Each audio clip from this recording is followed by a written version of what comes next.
OpenAI is in trouble. It is literally collapsing. Well, how can the company with 13 billion in revenues make 1.4 trillion of spend commitments? But not for the reasons most people think. Because from the outside, OpenAI still looks like the center of the AI universe. It built ChatGPT, the fastest growing consumer product in history. It has raised tens of billions of dollars, and it continues to dominate public conversation around artificial intelligence. Slowly but surely, or maybe not so slowly, AI will keep getting better. And the day will come when AI will do all the things that we can do. Not just some of them, but all of them. Anything which I can learn, anything which any one of you can learn, the AI could do as well. But once you step away from the headlines and start looking at how the business actually works, a different picture begins to emerge. One where growth is expensive, competition is catching up, and the underlying economics are far less stable than they appear. Which leads to a much more important question than whether AI will change the world, because it probably will. The real question is, will OpenAI still exist as an independent company when that future actually arrives? To understand why that question even exists, you have to start with something that sounds technical but is actually very simple. How OpenAI makes and spends money.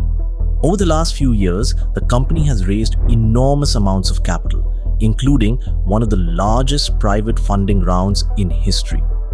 But a significant portion of that funding doesn't arrive as cash. Instead, it comes in the form of cloud credits from Microsoft. Credits that can only be spent on Microsoft's own infrastructure. This creates a system where OpenAI spends heavily on compute, Microsoft records that spending as revenue, and OpenAI counts the credits as capital raised. On paper, both companies appear to grow.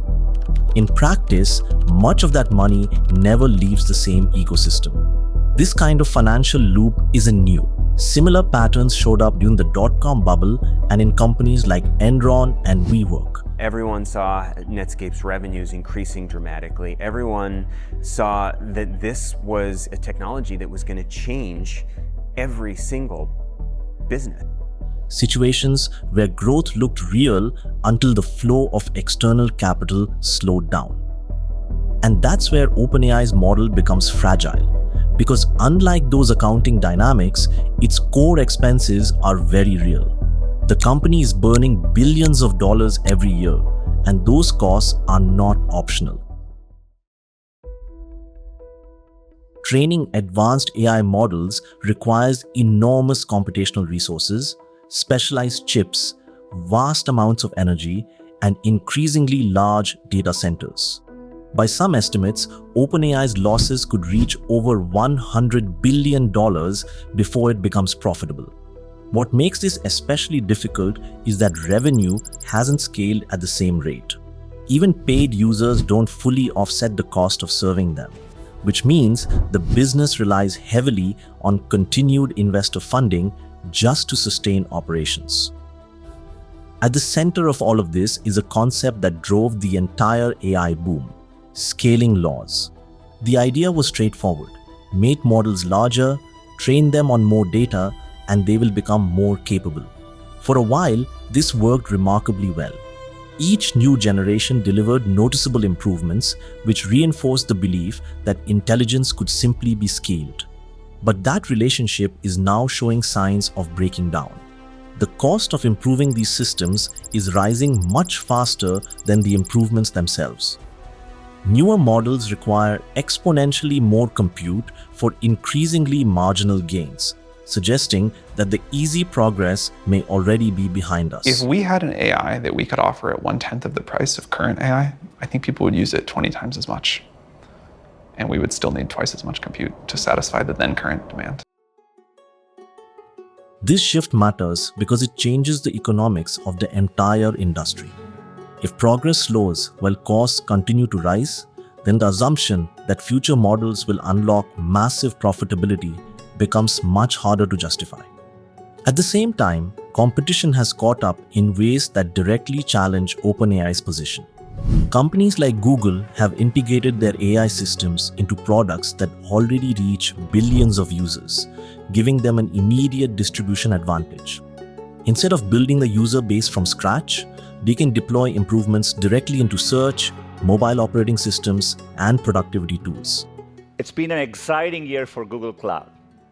We surpassed a $50 billion annual revenue run rate in Q2, and we have 13 different product lines now generating over $1 billion in annual revenue. Much of this growth is driven by AI. OpenAI doesn't have that kind of infrastructure. It relies almost entirely on the strength of its product, which creates a different kind of risk. Users are not locked in. They can switch between AI tools with minimal friction, and as alternatives improve, that switching becomes more likely. We are already seeing early signs of this. User engagement has plateaued, competitors are gaining ground, and the gap between OpenAI and the rest of the industry is no longer as wide as it once was. Inside the company, there are additional pressures. Several key leaders and researchers have left over the past few years, raising questions about long-term direction and internal alignment. Leadership instability, including the temporary removal of its CEO, has added to that uncertainty. In a field where progress depends heavily on specialized talent, these departures are not just symbolic. They directly affect the company's ability to compete.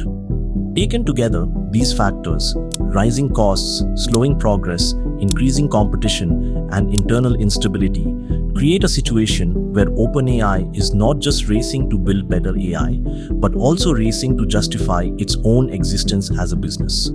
So, will OpenAI survive the AI revolution? The honest answer is that it might, but not necessarily in the form people expect.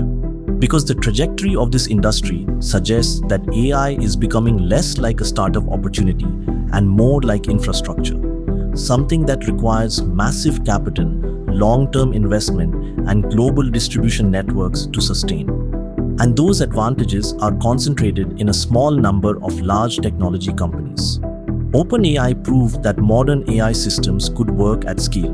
But proving that something is possible is very different from building a business that can sustain it over decades.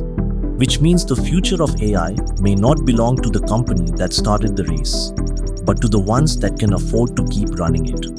If you want to understand how technology, business, and power are shaping the future beyond the headlines, subscribe to Periscope.